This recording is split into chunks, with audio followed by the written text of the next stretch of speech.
Muy buenas, nosotros somos el grupo número 6, lo cual está formado por Erika Rodríguez, quien les habla, Sandra Vázquez, Maurelis Fulgencio, Josielis Santana y María Tejada, y les estaremos exponiendo sobre la disfasia como trastorno del lenguaje.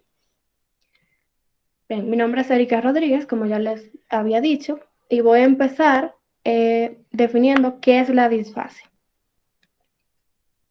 La disfasia, o también llamada trastorno específico del lenguaje, se define como una alteración en el desarrollo del lenguaje que se da sin verse afectados los demás factores evolutivos de la persona. Es un trastorno del lenguaje en el que se ve disminuida la capacidad comunicativa. Se trata de una alteración en el lenguaje que se manifiesta desde el inicio del desarrollo lingüístico, que aparece con retraso y afecta a la persona de forma duradera con menor a mayor gravedad. Esta suele darse a través de una lesión del sistema nervioso central y de las áreas implicadas en el lenguaje. La disfasia se considera una afección específica del lenguaje, ya que no se justifica por ningún déficit sensorial, motriz, intelectual o socioemocional, sino que es un trastorno único y exclusivo del procesamiento del lenguaje. Dicho todo esto, cabe destacar que la disfasia es una afección que puede coexistir con otros trastornos, como por ejemplo la discapacidad intelectual o el trastorno del espectro autista. Por lo que es muy importante diferenciar el origen de las variables que afectan a la persona. ¿Y qué significa esto que estoy diciendo? Bueno, esto significa que debemos diferenciar los aspectos y las dificultades estrictamente lingüísticas de las demás variables que son debidas a otro trastorno distinto a la disfasia. O sea, nosotros tenemos que diferenciar las variables para saber si se trata de disfasia. Bien, ahora con esta siguiente diapositiva se muestra una pregunta la cual dice, ¿disfasia es lo mismo que afasia? La respuesta es no, no es lo mismo. Es importante resaltar lo siguiente. La disfasia se da entre niños con 0 a 6 años de edad y la afasia se da en niños entre los 6 y 12 años de edad. En la disfasia no se ha adquirido el lenguaje, o sea, el niño no ha aprendido a hablar, y en la afasia sí se han adquirido el lenguaje, o sea, el niño sí sabía hablar antes de que le pasara ese trastorno.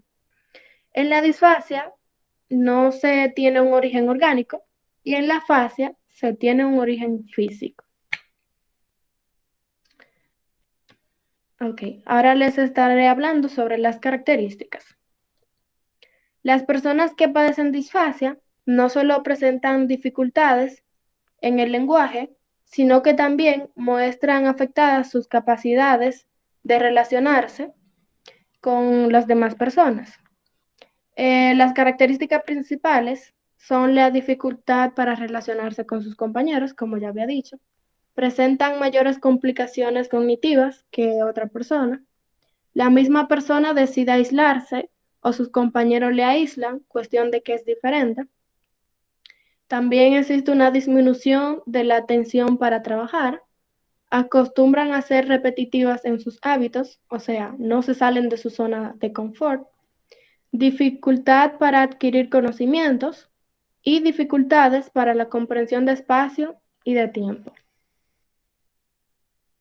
Ahora les estaré hablando sobre los tipos. En la disfasia se pueden apreciar tres tipos diferentes, lo cuales son las disfasias expresivas, disfasias evolutivas y las disfasias mixtas. Empezaré hablándoles sobre la disfasia expresiva.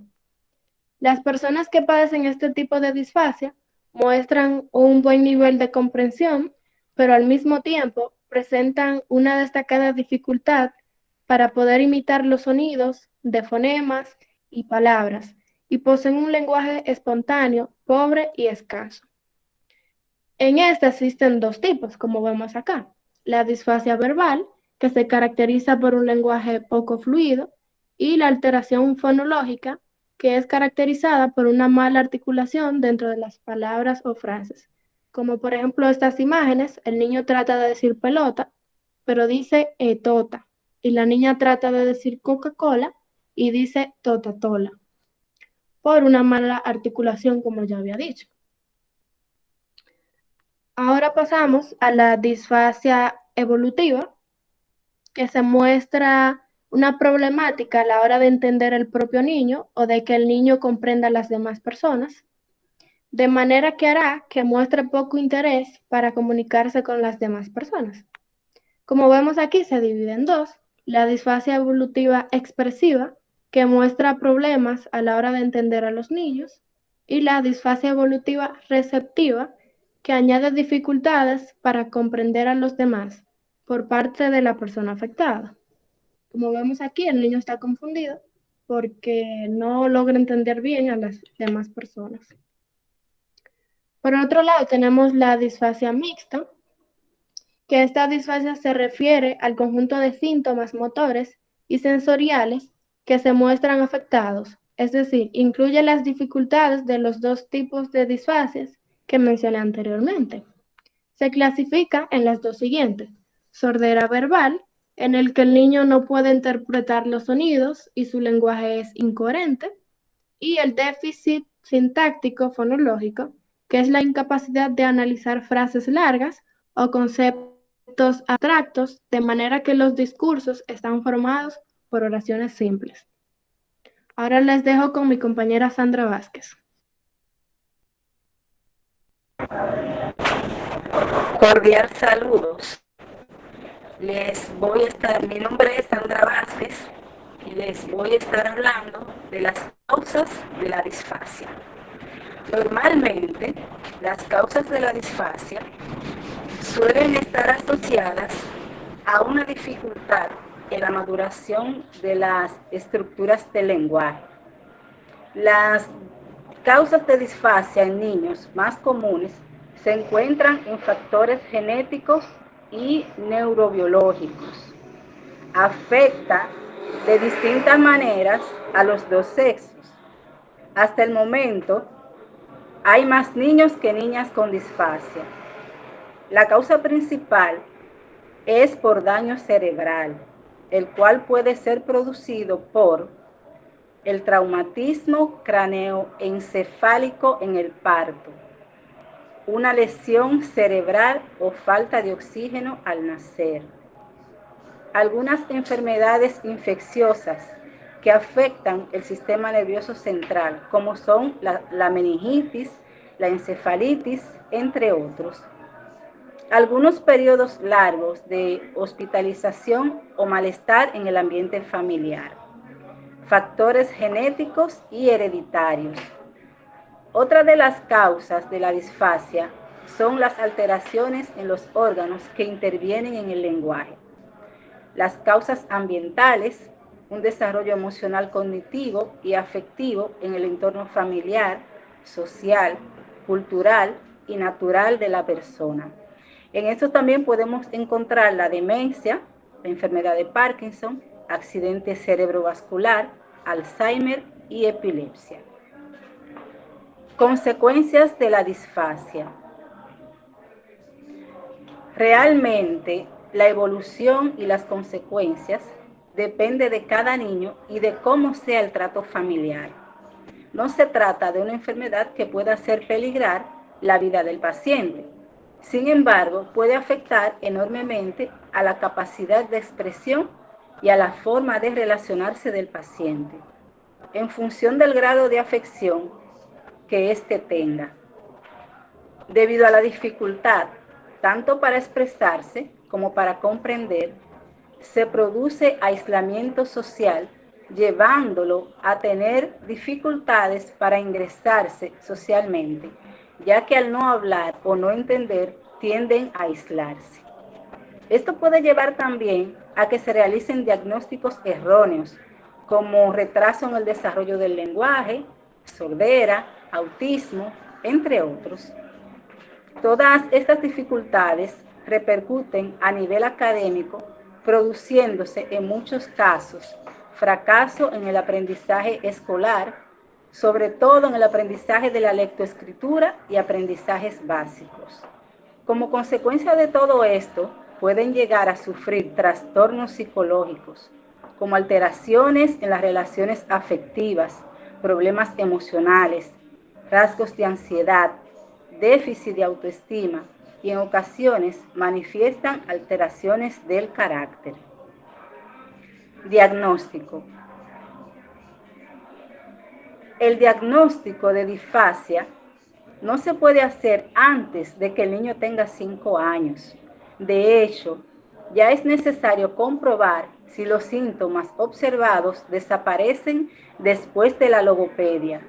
La logopedia es un tratamiento para corregir los trastornos que afectan la voz, la pronunciación y el lenguaje oral y escrito. Y si no existe otra causa, como un déficit intelectual. El diagnóstico de la disfasia y su grado de gravedad son establecidos por varios especialistas tras una valoración por parte de diversos profesionales de la salud en una consulta individual o en un centro de lenguaje de referencia, médico o pediatra tratante, psicólogo o neuropsicólogo, logopeda psicomotor. Aproximadamente el 2% de las personas se ven afectadas por la disfasia, en su mayoría niños. Los niños se ven 3 veces más afectados que las niñas. Se estima que el 1% de los adultos ha padecido disfasia y mantiene un lenguaje difícil de entender. ¿Cómo se diagnostica la disfasia? Si un médico, maestro, padre o madre de familia sospecha que un niño tiene trastorno específico del lenguaje, un patólogo del habla-lenguaje, un profesional capacitado para evaluar y tratar a las personas con problemas de habla o de lenguaje, puede evaluar las habilidades lingüísticas del niño. El tipo de evaluación depende de la edad del niño y las preocupaciones que dieron origen a la evaluación. Por lo general, una evaluación incluye lo siguiente: observación directa del niño, entrevistas y cuestionarios para padres o maestros, evaluaciones de la capacidad de aprendizaje del niño, pruebas estandarizadas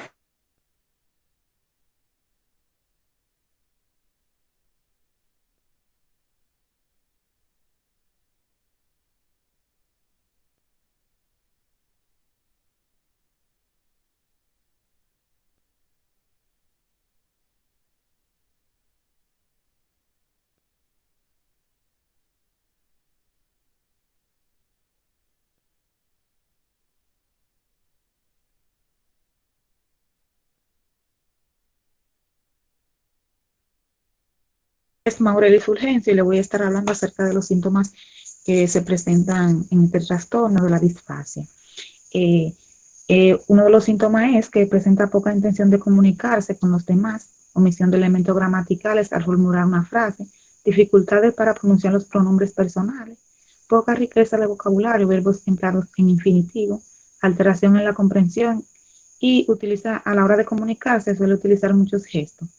Lo que nos lleva, lo que nos da a entender que los niños con este tipo de trastorno tienen dificultades sintácticas, cambios de oraciones y sus palabras carecen de significado y consistencia, ya que existe una gran brecha entre su comprensión y su expresión oral, lo que provoca que el niño se comunique de una manera no verbal.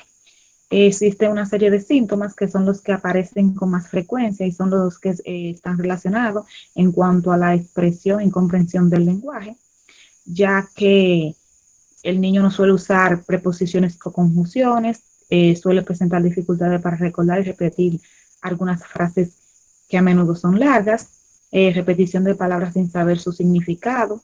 Con frecuencias a estos síntomas suelen estar acompañados de otros síntomas, entre los cuales está la alteración de la estructura espacial y temporal, alteración del ritmo y dificultades psicomotoras, problemas de discriminación auditiva. El niño en este caso tiende a confundir muchas veces los sonidos con otros, a no identificar determinados sonidos que sabemos que son familiares para el niño. Suele tener una alteración en la memoria auditiva, el niño suele presentar poca capacidad para retener y reproducir una serie de números o palabras que pueden ser emitidas. También en cuanto a los signos, el niño tiene dificultades sintácticas, cambio de oraciones, sus palabras carecen de significado y poca inconsistencia. Existe una gran brecha entre su comprensión y su expresión oral de manera no verbal. Los niños con infancia, se puede decir que los niños con este tipo de trastorno intentan superar sus dificultades de comunicación mediante el uso de comunicación no verbal, gestos, expresiones faciales o transmitir un mensaje a través de los dibujos. En cuanto a los especialistas encargados de tratar a los pacientes con disfasia, es un experto en logopedia o en su defecto un especialista en medicina. También le estaré hablando acerca del tratamiento, de los tratamientos que son más eficaces. Se puede decir que el tratamiento, existen diferentes estrategias de aprendizaje para el tratamiento de la disfasia. Las más efectivas y utilizadas por los especialistas son hacer ejercicios bucofaciales, ejercicio de aumento del vocabulario, ejercicio morfosintático de estructuración de las frases, ejercicio para distinguir los sonidos, trabajar la memoria auditiva, ejercicio para organizar el campo semántico, entre otras actividades como la comprensión verbal, ejercicio morfosintático como crear frases a partir de diferentes términos o actividades para mejorar la formulación de oraciones, ya que a esto se suman. Cabe destacar que la disfasia se puede ir superando poco a poco si se utilizan las estrategias y métodos pertinentes y adecuados, ya que conviene saber que cada niño es diferente y que el ritmo de aprendizaje de cada niño es distinto. Por ello es importante tener en cuenta la etapa evolutiva en la que se encuentra el niño o la niña y no marcar objetivos para los cuales estos no estén preparados. A la hora de establecer una meta o estrategia de intervención, es importante tener en cuenta la madurez neurológica o psicológica que presenta el niño. En cuanto a las estrategias de intervención, conviene aclarar que son diferentes y todo depende de cada caso en base a las generales. En base a algunas que son generales, podemos decir que se pueden utilizar ejercicios de discriminación auditiva. En este caso, se le enseña al niño a distinguir sonidos distintos que son familiares para el niño. Esto se hace a través de grabaciones donde se le pide al niño que intente adivinar el sonido que está escuchando en ese momento. Otro caso sería trabajar la memoria auditiva. En este caso es frecuente que el niño aprenda palabras que se le olvidan con frecuencia, lo que causa muchas veces algunas distorsiones. Otra parte muy importante sería ejercicios para aumentar el vocabulario. El objetivo en este caso sería conseguir una buena pronunciación de los fonemas. Estos ejercicios consisten en ejercitar y trabajar todos los órganos que intervienen en la articulación de varios fonemas, actividades para organizar el campo semántico a través de imágenes, dibujos. Se juega a relacionar unos conceptos con otros, donde el niño va desarrollando más su propio lenguaje y tiene una manera más eficaz para comunicarse. Existen también otras actividades como ejercicios para aumentar la comprensión verbal, ejercicios morfosintáticos, actividades para aprender la organización y estructuración en base a unas cuantas frases, lo que ayuda al desarrollo del niño. Son muchos los tratamientos o estrategias que se utilizan. Todo va a depender del niño y del nivel madurativo que éste posee. Muchas gracias. Le dejo con mi compañera Josiely Santana. Bien, mi nombre es Josiely Santana y yo les estaré hablando sobre el por qué se produce este trastornos en niños y niñas, o sea, la disfasia. ¿Por qué se produce? Ya que es un trastorno grave y de duración prolongada que afecta a niños desde el inicio del desarrollo del lenguaje y se prolonga durante la infancia y en muchas ocasiones durante la adolescencia. También puede dejar secuelas en el estado de su adultez. Por otro lado, este trastorno del lenguaje puede ser causado por daño al sistema nervioso central. Según un logopeda llamado Clement, él dice que los niños con problemas de aprendizaje son niños cercanos al promedio que se asocian con alteraciones del sistema nervioso central, como había dicho anteriormente, y resulta por esto una dificultad para el aprendizaje. Yo les estaré hablando también sobre algunos ejercicios prácticos para la disfasia. Entre ellos están ejercicios respiratorios, que se realiza con movimientos simples y repetitivos, incorporando sonidos. Se pueden realizar inhalaciones y respiraciones nasales o bucales, reteniendo el aire. También retener progresivamente el aire dentro de la boca o nariz.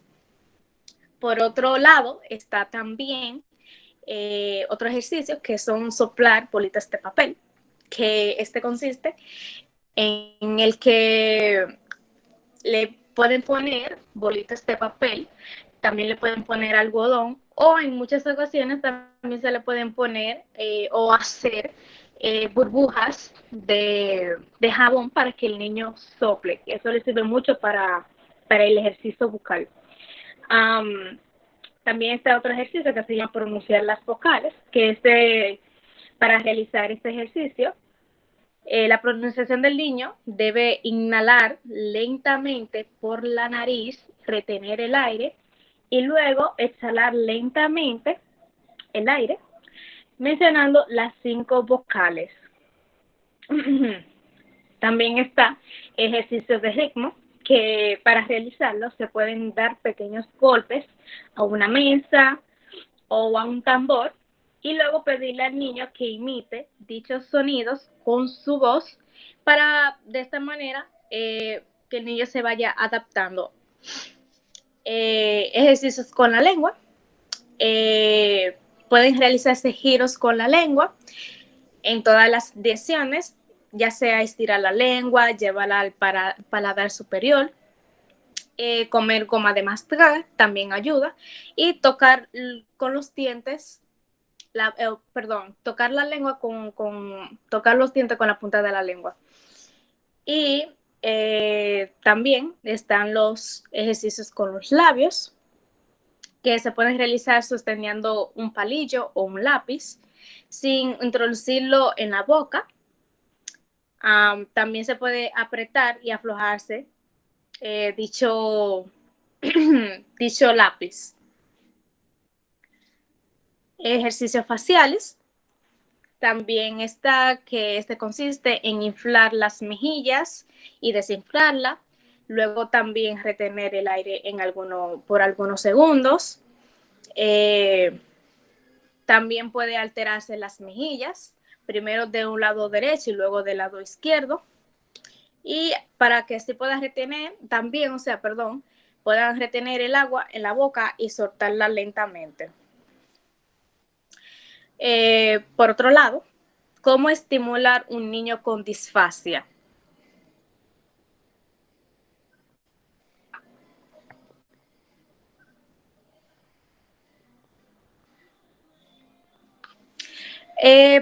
¿Cómo podemos estimular un niño con disfasia? Bueno, utilizando palabras que el niño comprenda, o sea, darle órdenes al niño de manera clara y breve. O sea, es decir, como cierra la puerta, abre la puerta, ven acá, y repetir dichas palabras que si el niño lo dice mal, repetirla continuamente hasta que él lo diga bien.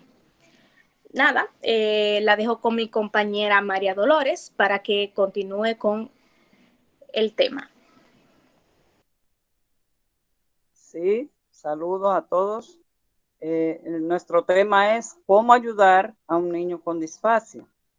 Aquí nos muestra unos ejercicios para que puedan distinguir los sonidos, por ejemplo, los sonidos de animales, instrumentos, las voces de las personas, las grabaciones. Hay un sinnúmero de sonidos, pero estamos hablando acá específicamente de estos animales que vemos ahí, el cerdo, ¿cómo hacer cerdo? Hoy, ya ellos inmediatamente vean ese animalito, donde quiera que lo vean, y asociado con las letras, van a aprender a pronunciar la palabra cerdo. Igualmente pasa con la vaca, sucede que emiten diferentes sonidos. ¿Cómo hace el caballo? Ya ellos saben que, que el caballo relincha y que la gallina cacarea. Entonces, así sucesivamente, cada sonido de estos animales, ellos lo van a diferenciar y lo van a distinguir, a discriminar, a apartarlo de uno del otro. De igual manera, con los instrumentos musicales, el tambor suena diferente a la guitarra, tiene diferentes letras también. Cada animal de estos y cada instrumento musical o musicales de estos tiene o comienza la mayoría con diferentes letras, la T, la, la G o la G.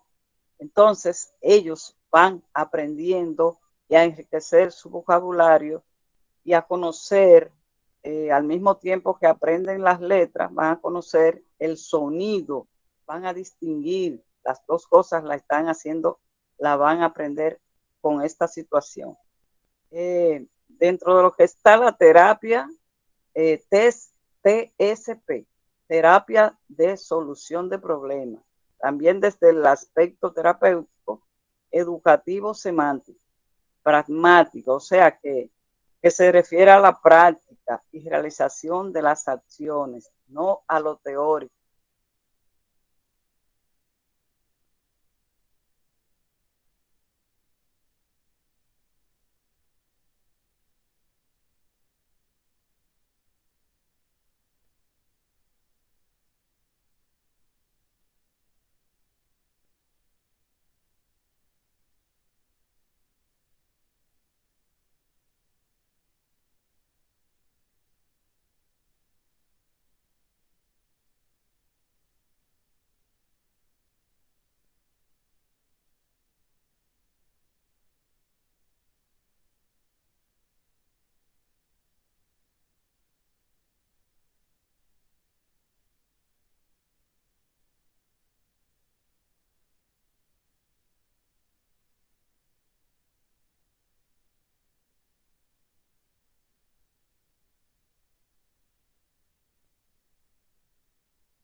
Dice escuela, estamos en la es, y ahí el niño que tiene dificultades para hablar, para desarrollar su vocabulario, él la termina y ya para él es un logro esa situación. Facilitarles el trabajo en grupo, en grupos reducidos, o sea, no agrandar los grupos para que el niño se siente en más confianza y no tenga temor, no tenga complejo, como decimos. Darles menos o normas muy claras acerca de cómo tienen que comportarse, evitando hacer juicios negativos, diciéndole tontos o malos, adiestrar a los otros compañeros que a esos niños hay que respetar su forma de hablar y que ellos van a aprender. Ocuparlos en actividades que requieran buena organización, controlar también los episodios de agresión facilitando su adaptación, enseñarles a compartir y a imaginar lo que les puede gustar a los otros niños. O sea, ahí lo están enseñando a sociabilizar y a compartir con los demás. En cuanto al lenguaje, se puede ayudar de la siguiente manera: darles tiempo para contestar, darles tiempo. Porque a veces queremos, dilo rápido, el niño se asusta y lo que hace es que se traba más, la lengua se le enreda. Reconocer todos los intentos comunicativos, aunque sean inadecuados, mantener el ambiente tranquilo, hablarle lentamente y evitar bombardearlos con un exceso de preguntas. Utilizar gestos o indicadores visuales para introducir temas nuevos y evitar o invitar a los padres a participar en las sesiones. Evitar hacerles preguntas abiertas, introducir poco a poco palabras difíciles, como por ejemplo los opuestos. ¿Qué es lo opuesto de malo? Bueno, a veces ellos no caen de una vez, no pueden contestar. Trabajar sintéticamente los términos espaciales, temporales y de cantidad. Evitar sarcasmo. No introducirles nunca palabras aisladas, sino siempre dentro de un contexto determinado. ¿Cómo se ayuda en el ámbito escolar a un niño con disfasia? Aquí tenemos las tareas y las rutinas. Los niños con TSP deben tener siempre muy claro su horario, evitar improvisar, no confiar en sus destrezas y en sus destrezas memóricas o memorísticas y asegurarse de que ha comprendido.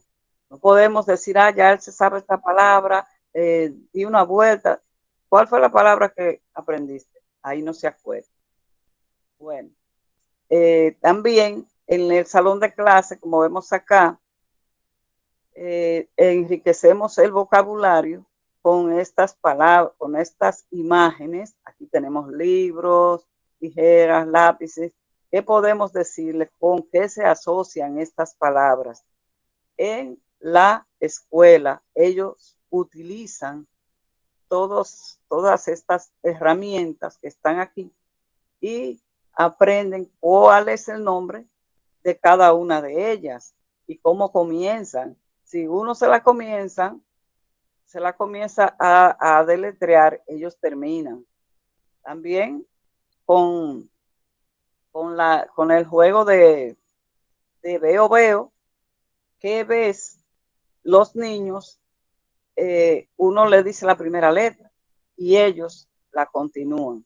En estas imágenes que están acá, vemos la posición de la boca, la mandíbula, los dientes, la lengua, que cada vocal, o sea, cada consonante especialmente, tiene su forma, especialmente la R.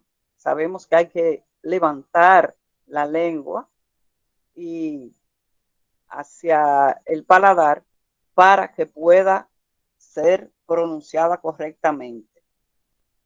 A veces la disfasia se puede asociar a la dispraxia verbal, al movimiento que dificulta leer, escribir, escuchar, hablar, razonar o las matemáticas, dificultades para escribir a mano y problemas motores, porque a veces los niños no pueden mover la lengua. Hay una situación que decimos que tienen frenillo debajo de la lengua y por eso no pueden pronunciar la L, la F, fófolo, o la R especialmente. Fófolo, a veces dicen así. Hay niños que dicen, por decir escuela, dicen escuela, pronuncian la C por la P o la P por la C, mejor dicho. Y estos ejercicios que tenemos acá de introducirle un lápiz es muy práctico porque así se sueltan todos estos, todas estas, la mandíbula, la lengua y la respiración, enseñarlo a respirar para pronunciar las palabras correctamente y así sucesivamente.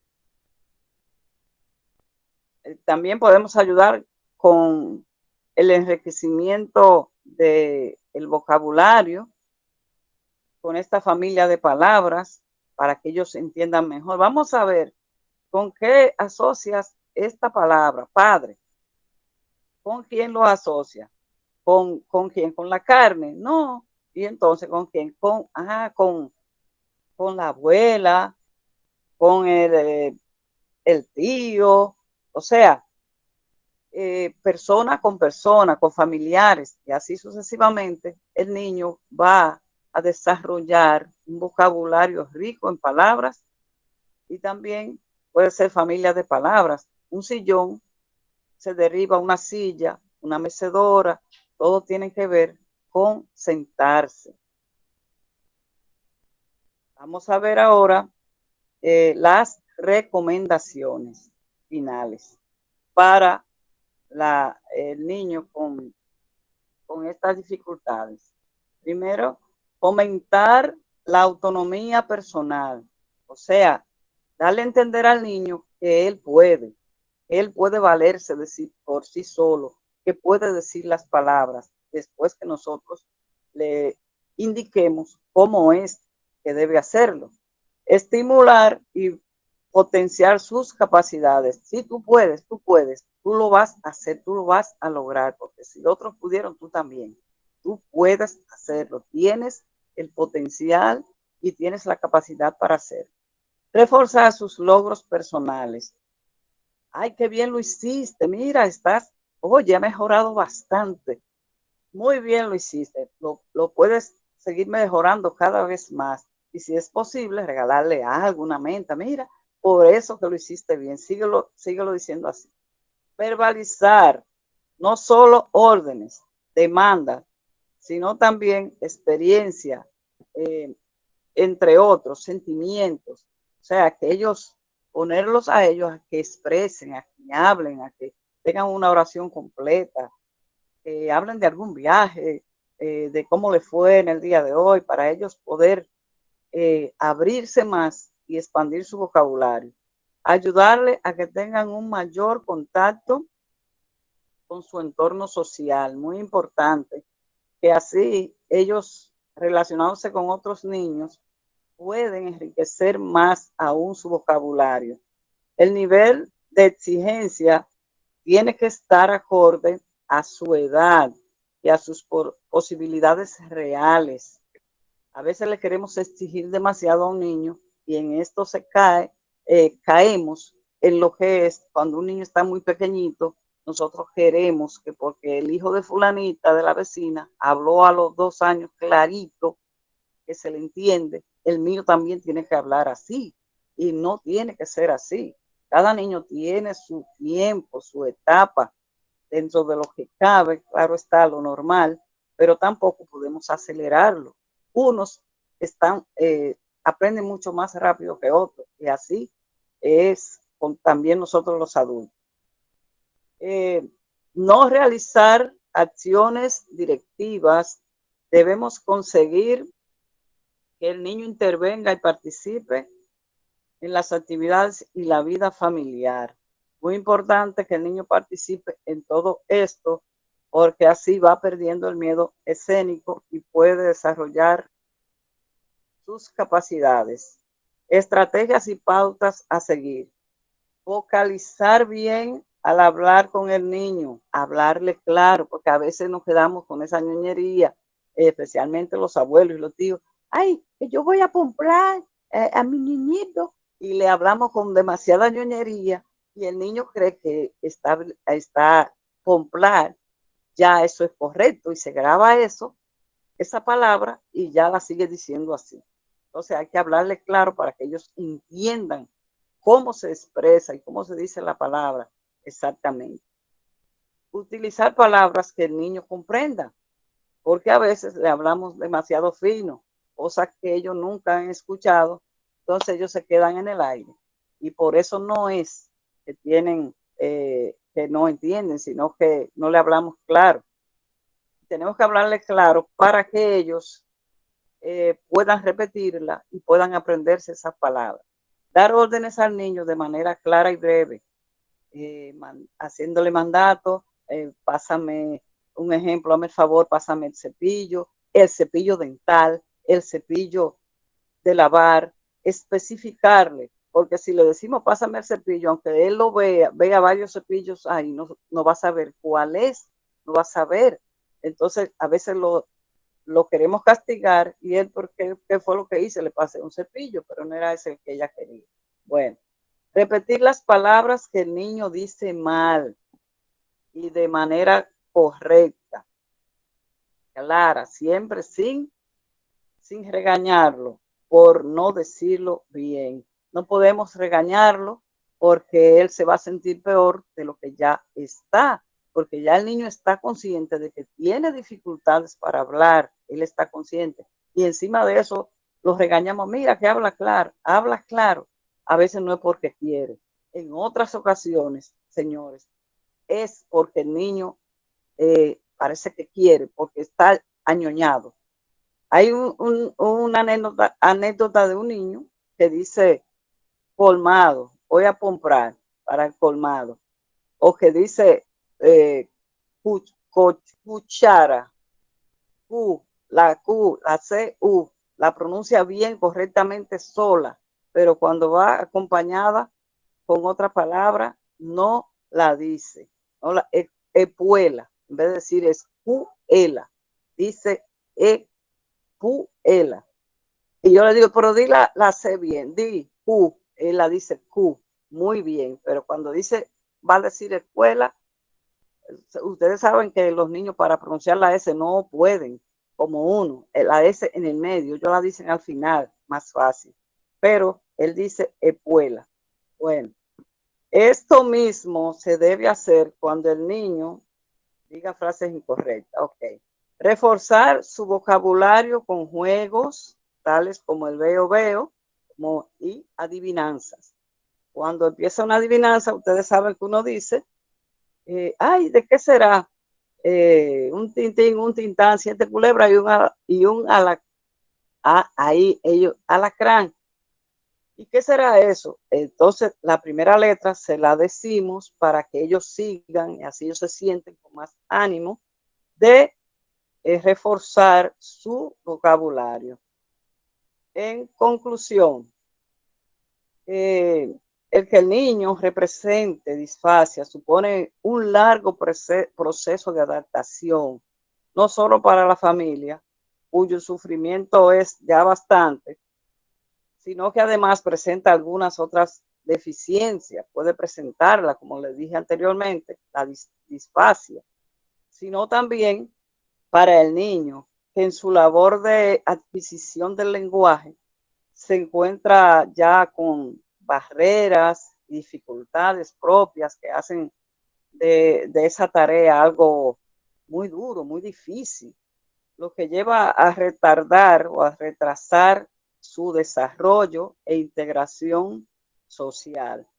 Como educadores, señores, y psicólogos, tenemos que estar familiarizados con estos trastornos y también aprender que cada vez más aportando tiempo, recursos, imaginación y perseverancia sobre todo, porque esa es la palabra clave, perseverancia, porque en muchos casos seremos el bastón, somos el bastón de apoyo para estas familias que sufren ante la visión de su hijo o hija en un mundo que se les hace cada vez más dificultoso abrirse paso, donde ellos ya se sienten como con el autoestima un poco baja, como dice mi mamá, al menos, se sienten al menos de los otros, porque los otros pueden hablar bien, los otros pueden expresarse muy bien, porque yo no puedo. Entonces vamos a ayudarlos, somos el bastón para esa niñez, niños y niñas que están a nuestro alrededor, están en las escuelas y con nosotros es que ellos tienen la esperanza de mejorar sus capacidades y su lenguaje. Bueno, hasta aquí nuestra exposición. Esperamos les haya gustado y nos quede un buen aprendizaje de esta dificultad que es la disfasia. Muchísimas gracias por ver nuestro video, en el cual pudimos aprender sobre este trastorno del lenguaje, lo cual es llamado disfasia.